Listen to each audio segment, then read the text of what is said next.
My name is Lecturer Clergy Bishop Kenya Loltome, speaking in Kenya Republic, Embakasi East Constituency, Embakasi Ward Assembly. All right, and that is my nature. I said I'm Bishop Kenya Loltome, Lecturer Clergy, speaking here today. As usual, I used to speak the Word of God every morning, most of the time.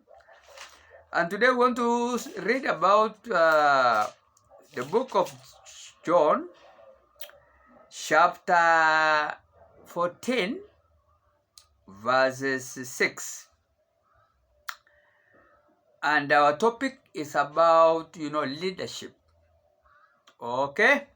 Leadership. Jesus, the way to the Father. As a leader, Jesus was showing his disciples the way to God Almighty in heaven and also everywhere, even on earth and the whole world. There's no space without God. So Jesus told them when he was about to end his life, what was heaven like, as well as what will be heaven like, because he was actually comforting them. Having known that he was about to go to heaven, he has completed all the work here on earth, and he was now heading to heaven in due course. So Jesus Christ comforted his disciples, and he said that I am the way. Now for you to abridge to reach God the Father when you will go to heaven.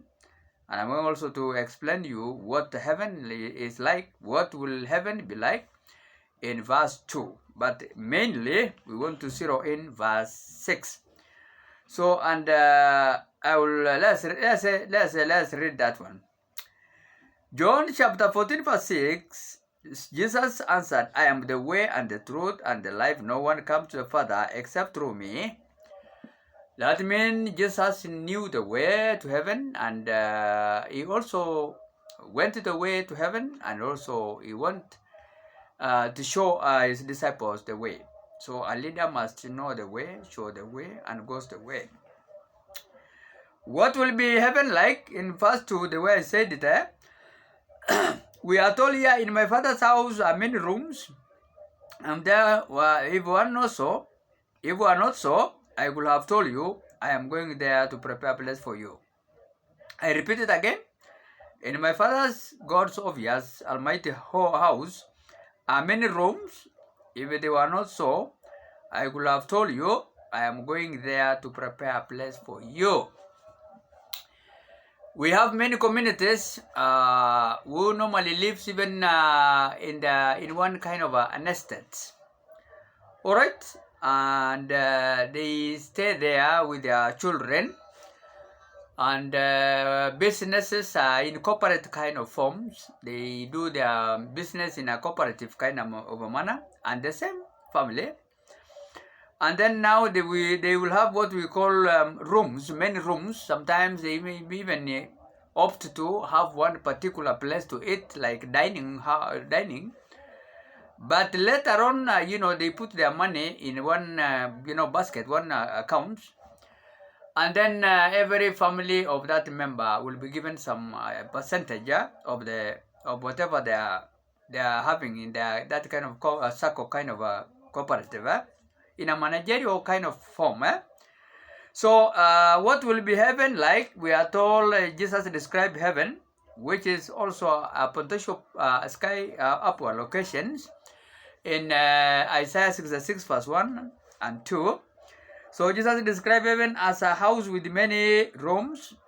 We call it a figurative kind of space, okay, with for unlimited space where God dwells, and he also steps in heaven, on earth. He is seated there, but and seeing everywhere, and seated also here on earth in a way, because he's stepping here as a footstool.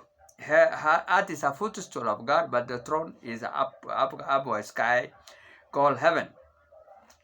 So that is what Jesus told them, and he said, I and my Father are one. In that case, that's the way he described himself. in John chapter 14, verse 9 to 28. All right? And he told them, whoever have seen him, he has also seen God the Father. In a kind of a form, in that case. So remember that a leader, okay, must know the way, show other people the way, and must also go the way. A bit of introduction for you on this book, because I always like to tell people about the introductions. Okay, that obviously you need to know why you read this book and why we have read it. World offers a variety of false gods worship, and one major religion features a false god that time, or false god worship, okay, of power and revenge. That is actually why this apostle of Jesus Christ, one of the 12 disciples, original Jesus Christ disciples, John, wrote to us today. Okay, that is about, when it was written, sometimes between AD or Anno Domini 80 years and 95 years, when Jesus Christ left to heaven. To some scholars, kind of arguments, that is theologians. And so why it was written, John himself also explained his goals, that he may believe Jesus Christ, the Son of God, and that believing in Jesus in name, in that case, and that is, you can read it in John 20 verse 31. Okay, to whom was it written? It was written to Jewish followers of Jesus at that time, like us today, and God as well, those who have been struggling with the predominant Greek philosophers of that day, which believe that you can do anything to your body, but God is only interested with your spirit. That was the belief of that time of these Greek philosophers, and that's why they have been practicing a kind of a false kind of a teaching doctrine that time. So this Jesus Christ taught about salvation, we call it soteriology, and that comes through a special knowledge, not Jesus, but philosophers, Greek philosophers, who have been in a false doctrine kind of form, like many today worldwide false and trained priests. So those false priests also taught salvation comes through special knowledge, and that Jesus was just a divine but not truly human. All right. They thought salvation comes through special knowledge, and that Jesus was divine but not kind of a truly human beings. So they have been confusing about Jesus' divinity, and at times that is why now they don't consider also some of the about what Jesus was being to be godly kind of form. So what to look in this book, it describes about God activities in the world. So John wrote 7 miracles, climatizing it in Jesus' resurrection, when Jesus resurrected from death in John chapter 11. John chapter 28, Matthew, please. Matthew chapter 28 and the following verses. He was recording about 7 miracles, climatizing in Jesus' resurrection, which was seen as a proof that Jesus is the Son of God. And John also included several sermons of Christ not found in the other Gospels. Like if you read chapter 6 and chapter 10, 13 to 16, it also explained why Jesus' life, Jesus' life when he was here on earth. That is what I want to tell Kenyans today, that a leader must know the way, show people the way, and go the way. Because, a leader is like a manager in a way. And what is management? Which manages things. And management is actually putting things together in a timely kind of manners, in money kind of form, how to manage things, in a personal life also, and other factors, to ensure accomplishment of goals and objectives. That is actually a kind of a leader which is needed, a person who can be able to do management. In that case, as a manager or a leader, the people which have authority over others, they are expected to have a kind of knowledge of managing things from every aspect of life. Okay, they need to check also themselves, and also decide whether they are leaders or they want to be being a leader or not. That's why you see some of them sometimes resigning. And they are supposed also to be friendly and interested human beings, which will everyone want to be a friend to them.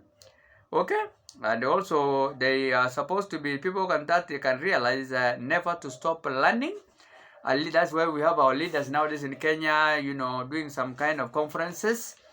We want leaders to learn continuously on how to manage things to make management. Okay, like what is expected to a nurse.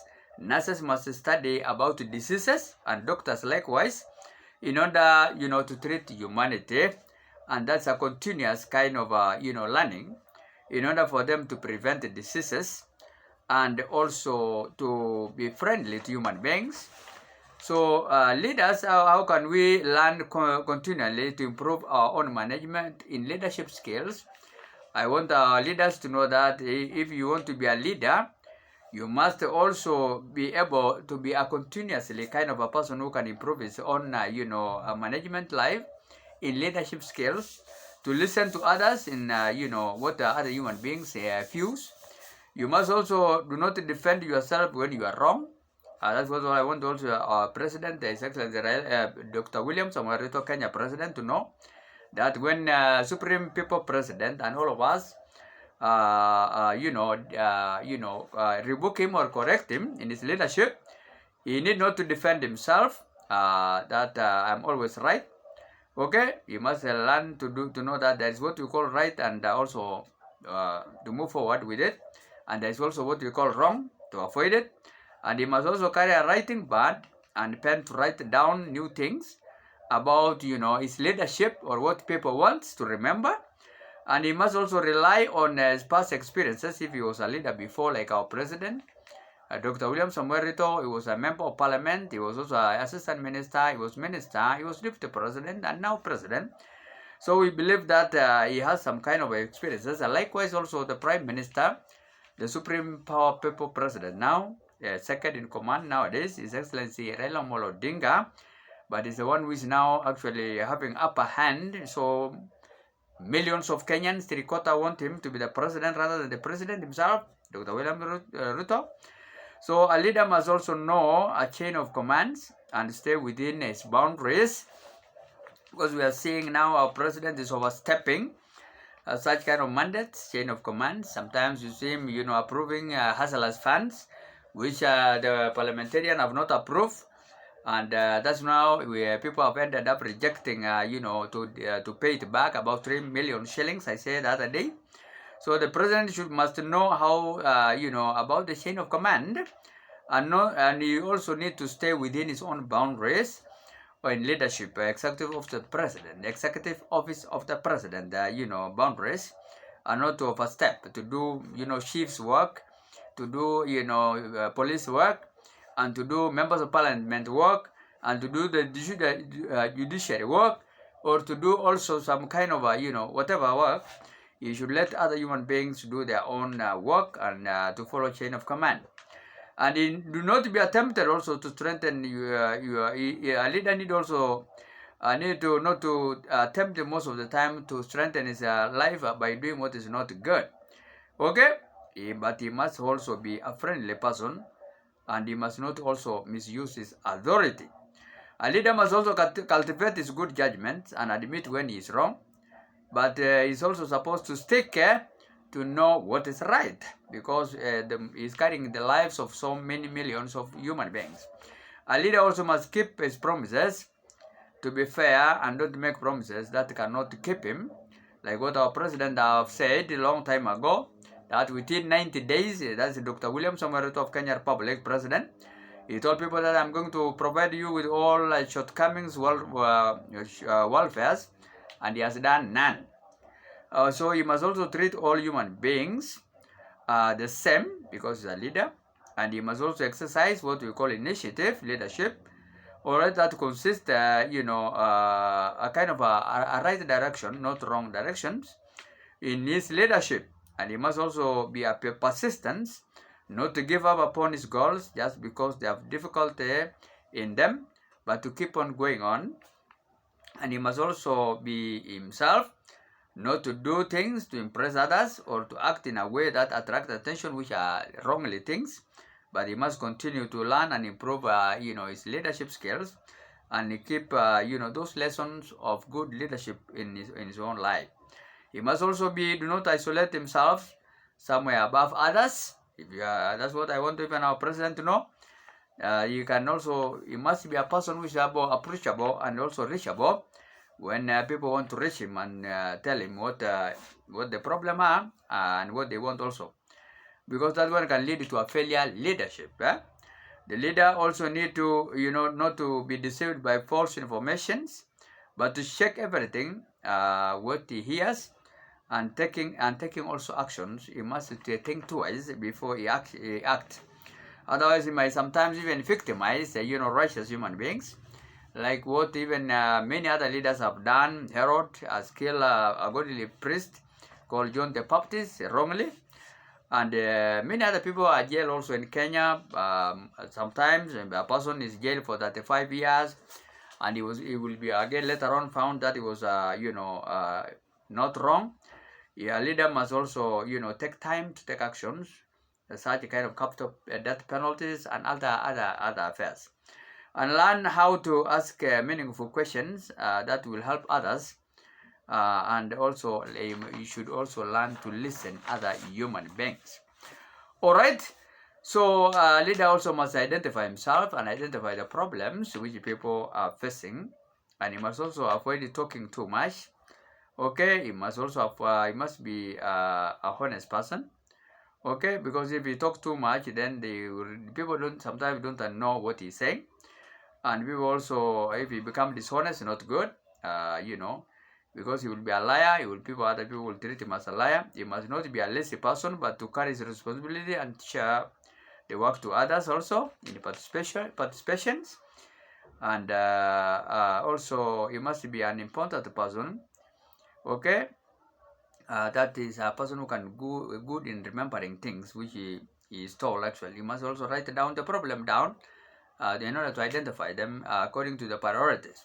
So that's what I want to tell the leaders today, that Kenyans and human beings living in Kenya and beyond, that we need to know that a leader must know the way and show other human beings the way, and goes also the way. Particularly even spiritual leaders like priests. We want trained priests. We want trained priests and all sectors of Kenya government to be actually trained human beings, because we are now having so many problems with false pastors, and also some other public services and political services also.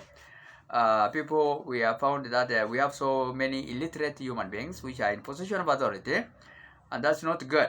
For example, even in ideology, we need to know that human beings need to know a bit of the truth of the matter. We need to have even trained pastors and other also sectors, politics and also other sectors. We need to have trained pastors and trained politicians and trained soldiers and trained teachers and so forth, trained doctors. We don't want actually illiterate kind of a government. So necessity of theology also, we need people who can understand theology if they want to teach others, because we have different type of theologies. We have nature theology and ethics, theology and religion, theology and philosophy. Okay, and we need also, people need to know about the revelation of God in theology, and also they need to know that we have also Arrhenius kind of doctrines. Okay, we call them deisms. Okay, people must know also divination of God and theology properly, the nature of God, essence and attributes, particularly systematic theology discipline, and also they need to know about the angels, bad and good angels, and the origin of angels, which of course even Satan is included in that kind of angelology studies. Okay, the fact of the fall of angels, people need to know also, because we have those spirits which are hovering around the world. And anthropology, okay, the origin and original characters of human beings, Adam and Eve, and we too, and the fall of human beings. All right, we need also to know that, because now Kenya is actually a religious kind of a Christian country. We need also to know about ecclesiology, the study of the church, because now even the president has church. Our president, Dr. William Ruto, has started a denomination, Nameless, and the Deputy President Rigathi Gachagua also they have started a denomination, which are nameless denomination in their own premises, and they have trained and untrained pastors, which we need them to train them. Okay, so they need also the president as a leader.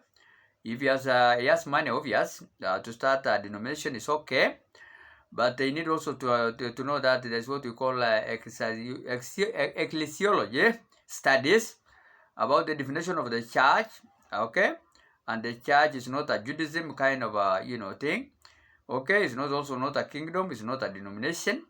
All right, the church is considered in two sense. All right, and it is supposed to be to know also the founders of the the church and the time of the founding. All right, and also universal church and the local churches and the manner of founding those kind of organization within the churches and the mission of the church. All right, and then eschatology. I need also our president to know that eschatology, the future event in his church. All right, you also to know that there's a second coming of Jesus Christ. We call it eschatology in theology. Okay, and those are some of the studies. I need the president church to know the necessity, the nature of theology. I said it actually.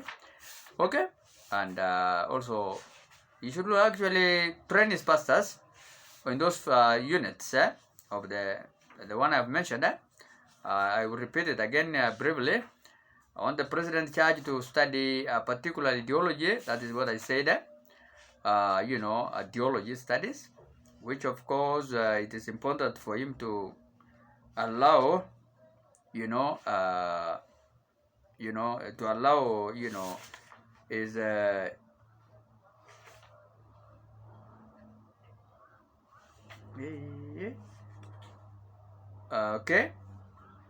okay. You need to study about theology. That's what I say. Okay, that is the study you need to give his pastors. Okay, and then other aspect. Okay, angelology and things like that. You need to teach them and give them to train them or to do those kind of systematic kind of theologies. Okay. Yes. Okay. Part 1. Otherwise, may God bless you, human being living in Kenya and beyond. And it is important for us to respect God and to know what is right and what's wrong. And particularly today, when the country is actually undergoing some kind of mediation, we need to pray for our leaders as the president and also Supreme People President Raila Amolo Odinga and all of us. May God bless us all. Otherwise, may God bless you, human being living in Kenya and beyond. Lecturer Clergy Bishop Kenya Michael Loltome speaking today here in Embakasi East Constituency, Nairobi County Government, Embakasi Village Ward. Otherwise, may God bless you, human being living in Kenya and beyond. Amen.